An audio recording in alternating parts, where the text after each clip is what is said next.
Voilà, c'est parti. Donc, bonsoir, bonjour, suivant où vous êtes sur la planète, et bienvenue à cet appel, cette conférence en ligne où nous allons parler des neurodivergences, des neuroatypies, de la neuro...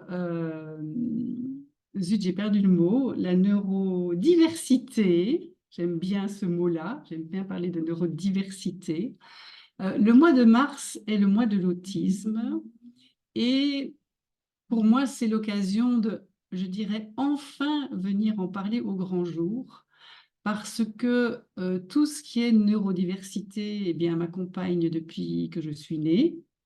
Parce que, en général, ça n'arrive pas tout à coup un jour de grand vent où on est comme ça dès la naissance. Et j'ai des enfants qui m'ont révélé pas mal tout ça. Et donc, ça m'a permis de faire un assez grand chemin qui maintenant me permet d'accompagner aussi des personnes qui sont un peu décalées, je dirais, un peu différentes. Donc, je vais quand même me présenter parce que tout le monde ne me connaît pas. Et puis sur YouTube, certains pourront trouver cette vidéo sans me connaître. Donc, je m'appelle Anne-Florence Vandenper, je vis en Belgique. J'ai comme parcours, au départ, après l'école, j'ai fait des études de kinésithérapie ou de physiothérapie suivant les endroits de la planète. On n'appelle pas toujours ça la kinésithérapie. En Suisse et au Québec, je pense d'ailleurs aussi, vous appelez ça la physiothérapie.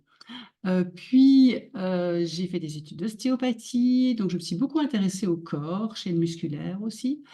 Et chemin faisant, j'ai commencé vraiment à m'intéresser à tout ce qui était, je dirais, développement personnel au départ assez classique, comme la PNL, la programmation neurolinguistique, et puis des approches un peu plus, peut-être, qui sortaient un peu des sentiers battus, je dirais. J'ai deux enfants qui ont 24 ans et 22 ans maintenant et qui m'ont fait découvrir qu'il y avait autre chose qui existait sur cette planète vraiment et qui m'ont aussi révélé que je fonctionnais pas vraiment comme tout le monde. Alors je voulais oui, vous raconter une petite histoire, entre guillemets. Donc il y a quelques années terrestres, quelques avec S, j'étais bien au chaud dans le ventre de ma mère. Et il a fallu que j'en sorte. Je suis née avec 9 jours de retard. J'attendais les fleurs du printemps, paraît-il. Et mais quand je suis arrivée ici, maintenant, je me rends compte que je me suis dit, mais est-ce que je ne me suis pas trompée d'endroit? Est-ce que je ne me suis pas trompée de planète? Malheureusement, je ne pouvais pas repartir. Je pensais tout à l'heure, c'est un peu, vous savez, comme quand vous êtes dans le métro, une grande station de métro, il y a plein de sorties différentes. Et puis, ben, vous prenez une sortie et quand vous arrivez, vous dites, ah, mais non, c'est pas celle-ci que je vais prendre. Donc, vous rentrez dans le métro, vous sortez, vous refaites les couloirs et puis vous ressortez ailleurs. Eh bien, c'est un peu ce que j'aurais voulu faire à ce moment-là. C'était passer ailleurs parce que qu'est-ce que c'est que ce truc?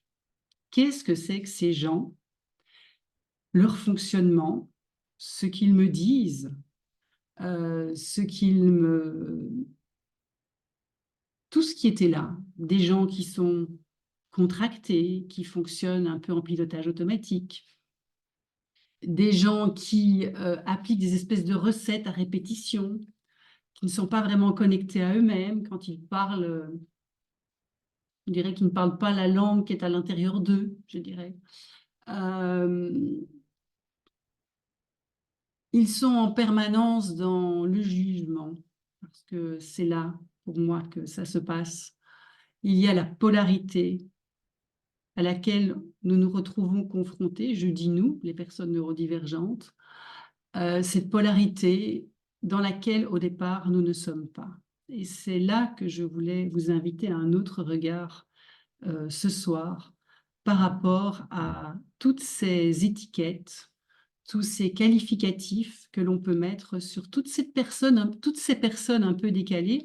Et bien sûr, il y en a plein qui sont en direct ce soir. C'est pas pour rien qu'elles sont venues parce qu'elles savent qu'il y a quelque chose là qui n'est pas comme les autres. Et je voudrais tout de suite vous poser une question, et si ce n'était pas un problème que nous soyons différents? Et si peut-être même que nous pouvions découvrir que c'est une grande richesse?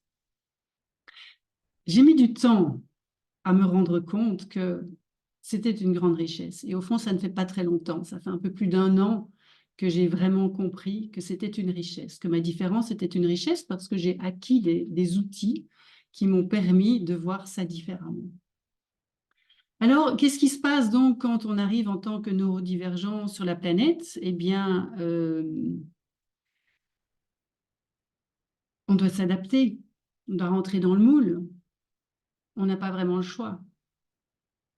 Alors bien sûr, il y en a qui rentrent très fort en résistance, il y en a qui font beaucoup la révolution. Il y en a qui vont développer, je dirais, des maladies assez rapidement, des mal-être en tout cas. Et puis il y a ceux qui se faufilent là dans le moule, mais au prix d'une perte d'énergie énorme, parce que ça demande beaucoup d'énergie de ne pas être soi-même. Et en même temps, comme on se retrouve avec personne qui peut nous dire que c'est OK, on rentre dans le tort de soi et on s'adapte, on s'adapte, on s'adapte, on s'adapte. On est considéré comme anormal. Anormal veut dire qu'il sort des normes. Moi, je me rappelle d'un cours de biomécanique quand j'étais en kinésithérapie, où le professeur, et j'ai toujours cette phrase qui résonne dans ma tête, est anormal celui qui sort des normes. Mais il n'en faisait pas une histoire, lui. Par exemple, la taille moyenne des femmes, c'est autant. Et bien, si on a un peu plus ou un peu moins, on est hors norme. Voilà. Et c'est marrant parce que, bon, j'avais quoi, 20 ans, et c'est comme si j'avais capté à ce moment-là que sortir des normes n'était peut-être pas si grave que ça. Surtout que je n'ai pas la taille moyenne d'une femme, je crois. Un peu plus grand quand même.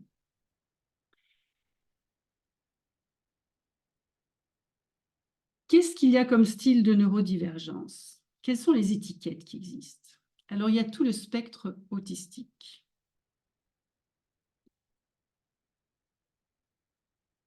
Toutes les variétés d'autisme, je dirais.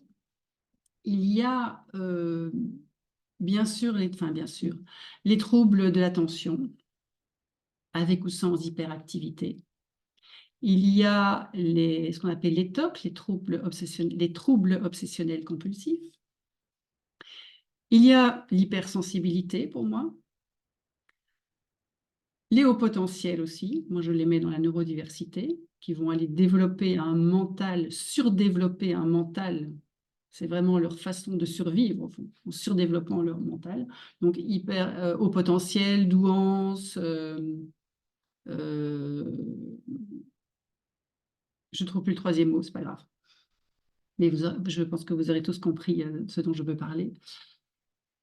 Toutes les dyslexies, dysorthographie, dyscalculie, dyspraxie, toutes ces dys.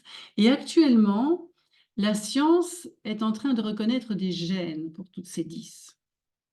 Ce qui est toujours amusant de voir, c'est que il se passe quelque chose dans le fonctionnement de l'humain, et puis la science va commencer à essayer d'expliquer, et puis va trouver des explications.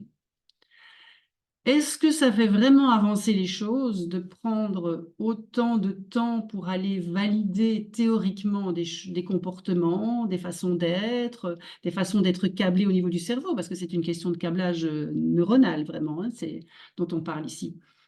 Est-ce que ça fait vraiment avancer les choses? Probablement pour certains, mais pas pour tous. Gary Douglas, qui est le fondateur d'Access Consciousness, m'a fait découvrir, pas qu'à moi d'ailleurs, hein, c'est bien clair, moi j'ai découvert ça il y a environ 3 ans, une façon différente de voir la neurodivergence qui pour moi est vraiment quelque chose qui m'a permis d'avancer sur ce chemin et de me rendre compte combien il était possible de fonctionner avec tout ça. Il nous dit que chez les neurodivergents, donc entre autres l'autisme, tout ce qui est donc trouble de l'attention, etc., il n'y a pas de cerveau gauche et de cerveau droit. Je vous rassure, il y a quand même un cerveau. Mais il n'y a pas de division cerveau gauche, cerveau droit. Et à partir du moment où il n'y a pas de division au niveau du cerveau et qu'on se retrouve avec un cerveau de fonctionnement global, il n'y a pas de polarité. Et s'il n'y a pas de polarité, il n'y a pas de jugement. De jugement de ça c'est bien, ça c'est pas bien, c'est comme ça qu'il faut faire, c'est pas comme ça qu'il faut faire. Ce n'est pas pour ça que ce sont des gens qui ne vont pas, qui vont faire du mal aux gens. Non, pas du tout. Une inscription de dernière minute et qui arrive, c'est marrant. Je l'ai vu arriver par mail. Euh, c'est simplement que cette notion de jugement n'existe pas. Ils sont dans l'accueil de ce qui est là. Et donc, quand vous arrivez au monde en n'ayant aucun jugement, mais que vous vous retrouvez avec plein de gens qui jugent, eh bien, c'est là que ça coince. Et si on pouvait reconnaître que simplement, ce n'est pas un problème d'être différent,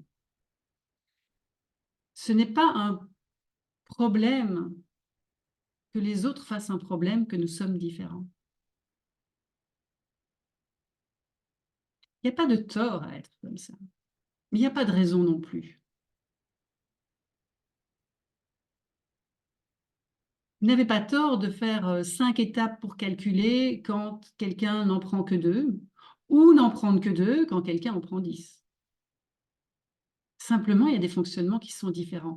Et c'est vrai qu'au niveau de l'enseignement, c'est assez compliqué parce qu'il y a beaucoup d'écoles qui imposent des façons de raisonner. Parce qu'il faut quand même se dire, quand on arrive sur la planète, on est complètement idiot, on n'a rien là dans la boîte, hein, il n'y a rien du tout, ni là ni ailleurs, et qu'il faut tout nous apprendre. C'est ce que cette réalité nous prétend, alors qu'il y a un savoir inné qui est là, et on nous désapprend en nous imposant des façons de raisonner. Alors que toutes les capacités, elles sont là. Et probablement même, sans vouloir faire de la supériorité loin de là, probablement qu'il y a même la disposition des capacités, je vais le dire comme ça, est bien plus grande chez quelqu'un qui a un cerveau global que chez quelqu'un qui a un cerveau avec une séparation gauche et droite.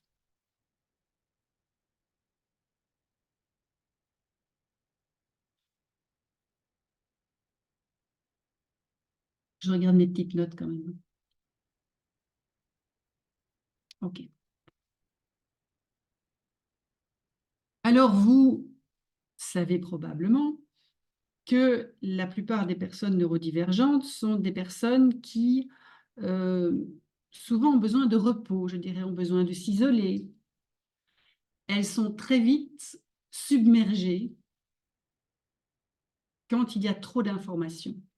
Et par exemple, chez les gens qui ont des troubles de l'attention, on dit qu'ils n'ont pas de problème de concentration, mais qu'ils ont trop d'informations internes et externes qui sont là, et du coup, tout se bouscule. Est-ce que ces personnes ne seraient pas justement particulièrement conscientes de tout ce qui se passe autour d'elles? Est-ce qu'elles ne capteraient pas tout simplement, c'est parfois tellement inconfortable, capter tout simplement ce qui se passe autour d'elles? Je vais vous prendre un exemple qui m'est arrivé avec mes enfants il y a des années. Un jour, j'étais en bonne mère. Aujourd'hui, je vais emmener mes enfants à la piscine. Et puis 2 minutes après, ça fait, oh, non, je n'ai vraiment pas envie de les emmener à la piscine. Ce sera pour un autre jour. Et les bonnes intentions. Et puis, oh non. Une demi-heure après ou un quart d'heure après, j'ai une de mes filles qui arrive et dit, maman, quand est-ce qu'on part à la piscine? Je la regarde, je dis, mais j'ai rien dit, moi. Du coup, un petit peu de doute quand même dans ma tête. Et je dis, bah, à la piscine? Et oui, maman, tu as dit qu'on allait à la piscine. Et elle commence à me faire une scène. Et il m'a fallu un certain temps pour me rendre compte que ben, ma fille lisait dans ma tête, qu'elle captait ce qu'il y avait dans ma tête. Et combien de personnes qui sont présentes ici ou qui vont écouter cette vidéo sont des personnes qui sont conscientes de ce qui se passe dans le monde des autres? Et si vous étiez simplement très, très, très conscient, conscient des pensées des gens, conscient des émotions, conscient de leurs sentiments, conscient de leur façon de fonctionner, conscient parfois qu'ils se mentent à eux-mêmes, mais ils se mentent à eux-mêmes, donc ils ne s'en rendent pas compte.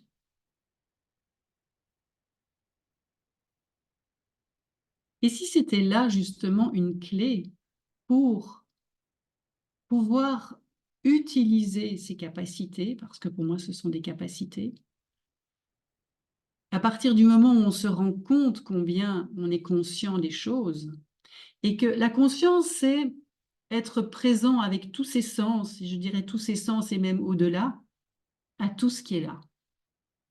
Et si vous êtes conscient à tout ce qui est là, mais que vous en êtes conscient, que vous êtes conscient, on passe à une étape suivante, là. C'est pas juste, ah oui, je suis consciente de tout ce qui se passe. Non, je suis consciente de ce qui se passe. Par exemple, je suis consciente qu'il y a quelqu'un qui est en colère, ben, il est en colère, ok, ben, c'est son problème, c'est sa colère, je n'ai pas besoin de moi être en colère pour ça. Il y a quelqu'un qui est triste, je n'ai pas besoin d'être triste pour ça.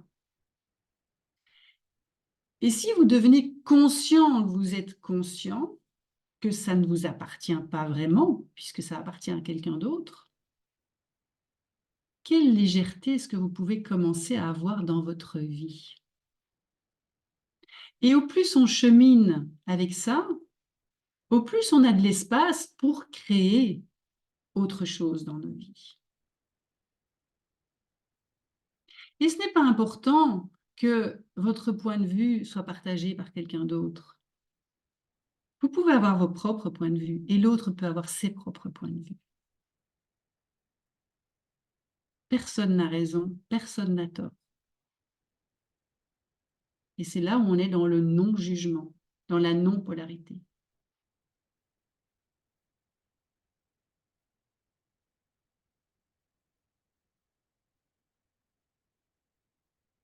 Comment est-ce que vous pouvez utiliser justement ces capacités? Et tout à l'heure, j'étais au parc où je prenais quelques notes pour ce soir. Je suis même incapable de lire parce que je suis partie dans mon fil comme ça. Je suis l'énergie. Et j'entendais des dames qui discutaient. Je m'étais assise sur un banc. Il y avait une dame qui avait quand même 91 ans, 91 ans, un bel âge. Elle était avec une autre personne plus jeune et puis ils étaient en train de discuter avec une personne qui devait avoir environ 80 ans. Et la personne de 80 ans dit, oui, mais il n'y a rien qui va, etc. Et quel monde on va laisser à nos jeunes, à nos enfants, etc.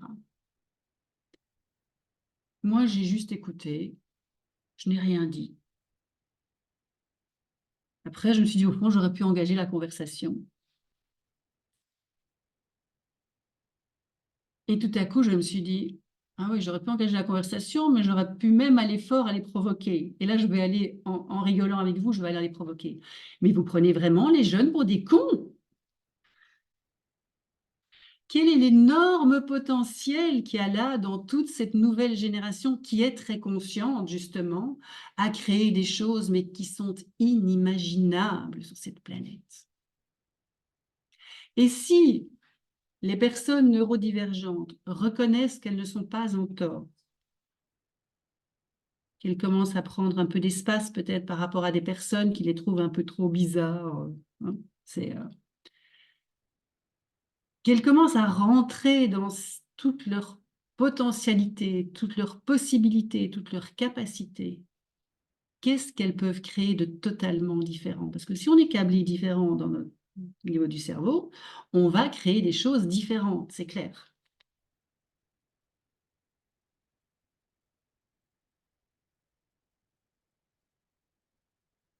Et donc, si tout ce brouhaha, ce brouillard qui peut être là présent dans la tête, si vous pouviez commencer à reconnaître que, en été, vous captez ce qui se passe autour de vous, et là, vous pouvez capter de tout.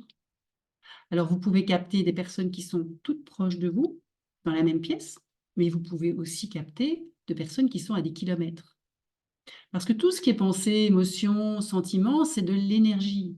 Et l'énergie, elle n'a pas de frontières et elle circule plus vite que la vitesse de la lumière. Vous pouvez percevoir un tremblement de terre qui va se passer un peu plus loin sur la planète ou beaucoup plus loin sur la planète.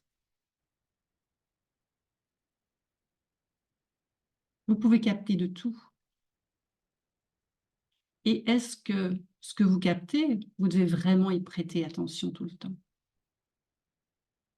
Ou juste dire, ah ok, j'ai capté un truc.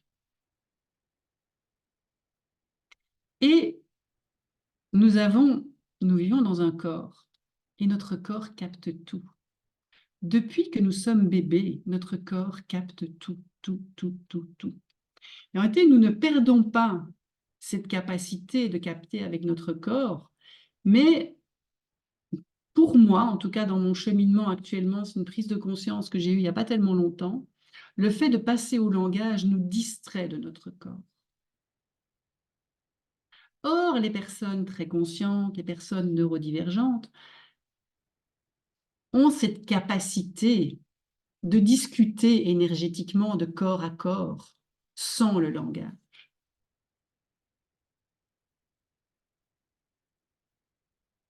Et c'est quelque chose que les autistes font très, très bien.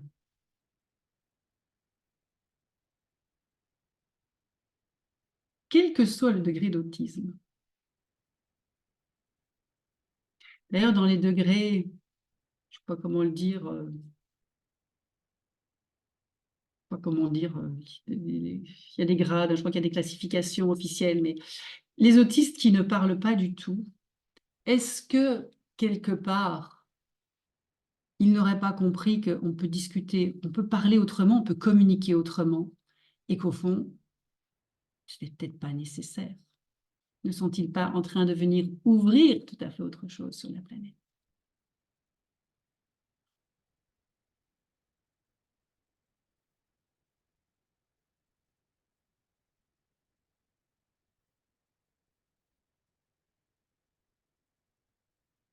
Si vous avez des questions, je vous invite à les écrire. Je n'ai encore, je crois, rien vu arriver.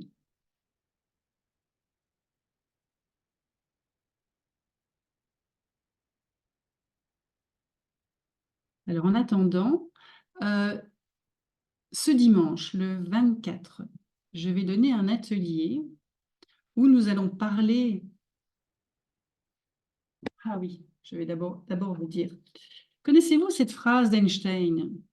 Comment est-ce qu'il l'avait formulée exactement? C'était, est-ce que l'on mesurerait, c'est peut-être pas le mot exact, l'intelligence d'un poisson à sa capacité à grimper à un arbre?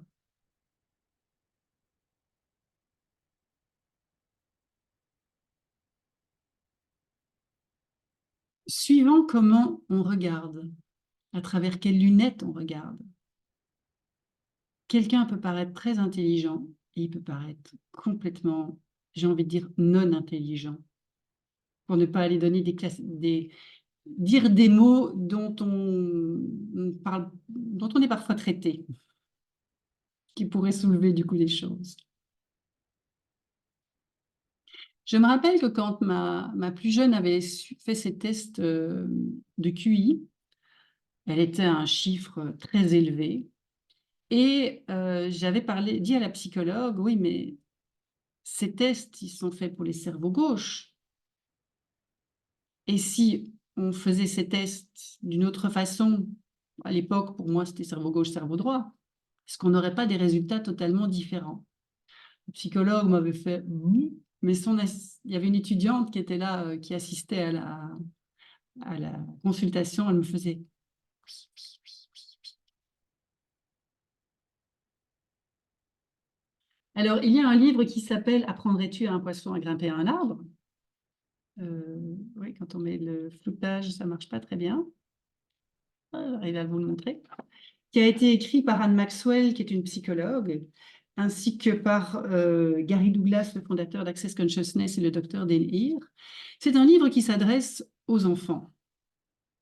Et dans l'appel de dimanche, je voudrais justement élargir cela à tout le monde. Il n'y a pas que les enfants qui sont différents, qui ont des troubles de l'attention, qui ont des troubles du spectre autistique, qui ont des TOC, qui ont des dyslexies. Non, nous sommes beaucoup d'adultes comme ça.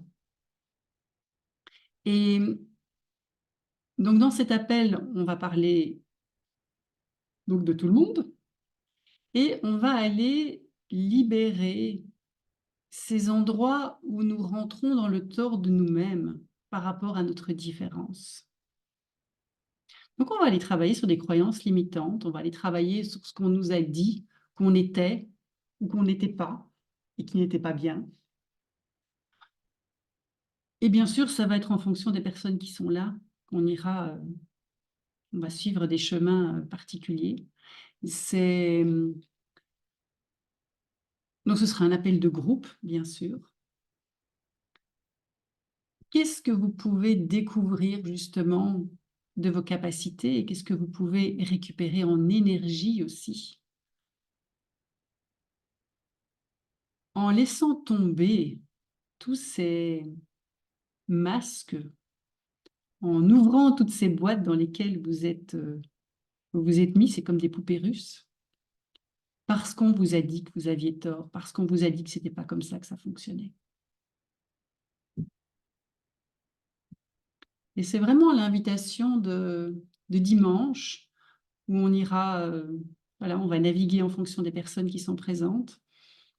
Et je propose aussi des mini-accompagnements de 20 minutes. Ta force, ta différence, ta force. Ta force, ta différence, oui. Oui, ta différence, ta force, ta différence.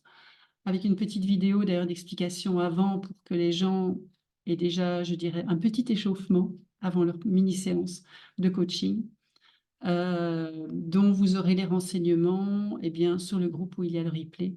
Vous aurez les renseignements. Voilà, alors je regarde s'il y a des questions.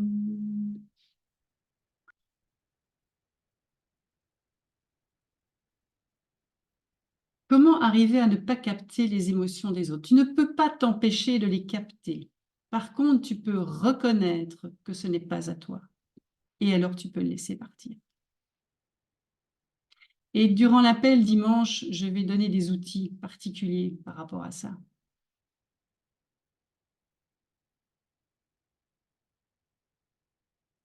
Vous ne pouvez pas vous empêcher de capter.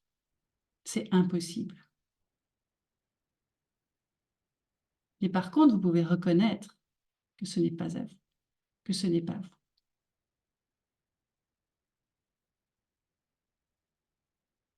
Et quand vous reconnaissez que ce n'est pas vous, vous pouvez le laisser partir.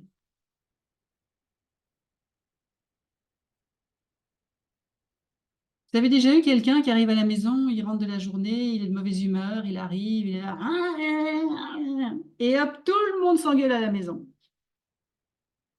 Et avant, tout allait bien. Voilà un exemple.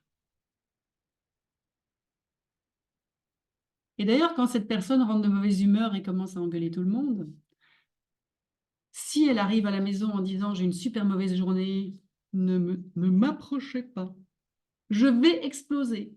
Déjà, en général, rien qu'en disant ça, c'est beaucoup plus calme parce qu'énergétiquement, on se rend compte qu'il ne faut pas aller titiller la personne.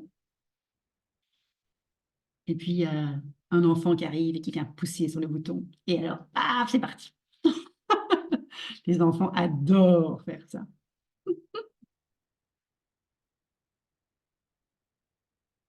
Alors, c'est pas parce que moi, j'utilise ces outils déjà depuis longtemps. C'est pas pour ça que je ne me sens pas tout à coup, ah, qu'est-ce que c'est que ce truc-là? Qu'est-ce que c'est? Ouais, je suis en train de capter quelque chose. Bien sûr, ça m'arrive tous les jours. Et je sais très bien qu'il n'y aura jamais un moment où je ne capterai plus ces énergies lourdes des gens. Je ne suis pas du tout dans cette idée qu'à un moment, tout ira bien, tout sera calme, il n'y aura plus que de la lumière et qu'on sera de nouveau dans un monde de bisounours. Je dis de nouveau parce qu'on a cru à un moment qu'il existait. Non, l'énergie, elle est là Et il y a tout le temps des choses qui se passent dans la vie.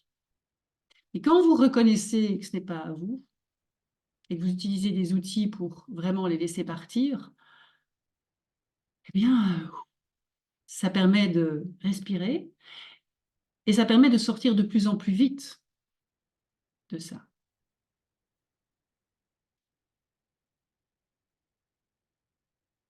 Alors, je ne sais pas c'était qui on les enferme, ils sont minoritaires. Je ne sais pas qui c'est le on. Est-ce que tu pourrais me préciser qui est ce on? Parce que ça doit être une réflexion qui est arrivée pendant que je parlais. Mais on les enferme, ils sont minoritaires. Qui sont les on?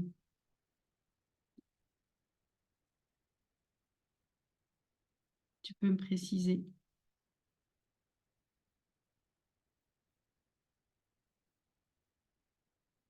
Les hyperactifs? Alors, il est clair que les hyperactifs... Ah oui, c'était pas la société, la réalité. OK.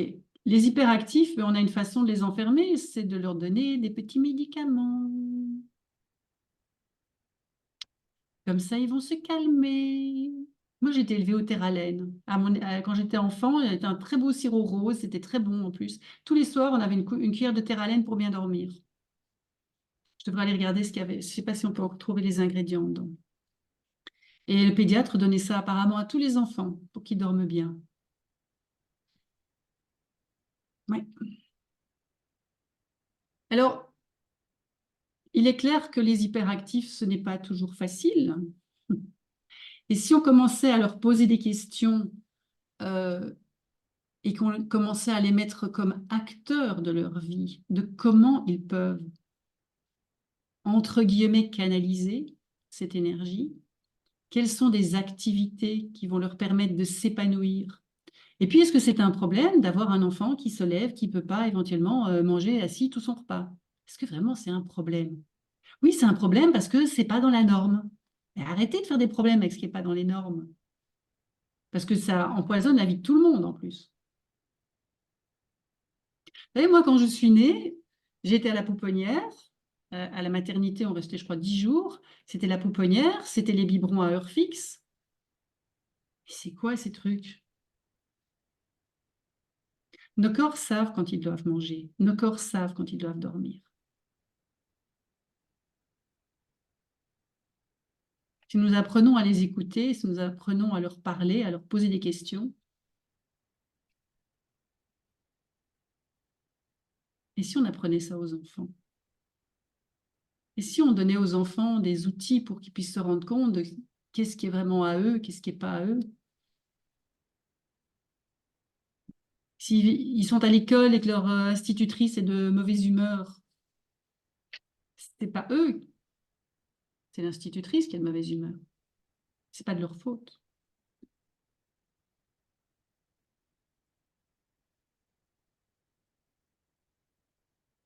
Voilà. Quelqu'un qui me dit, mon plus jeune, il mangeait debout à côté de sa chaise. Mais oui. Alors oui, il y a des gens qui sont mis en asile psychiatrique, en effet, en asile, j'ai dit en asile, en hôpital, pardon, quel lapsus, désolée. En hôpital psychiatrique, parfois, oui, tout à fait. Il y a une mécompréhension, certainement, des différences. Et parfois, c'est très difficile à gérer. Il y a des enfants qui sont très difficiles à gérer. Tout à fait.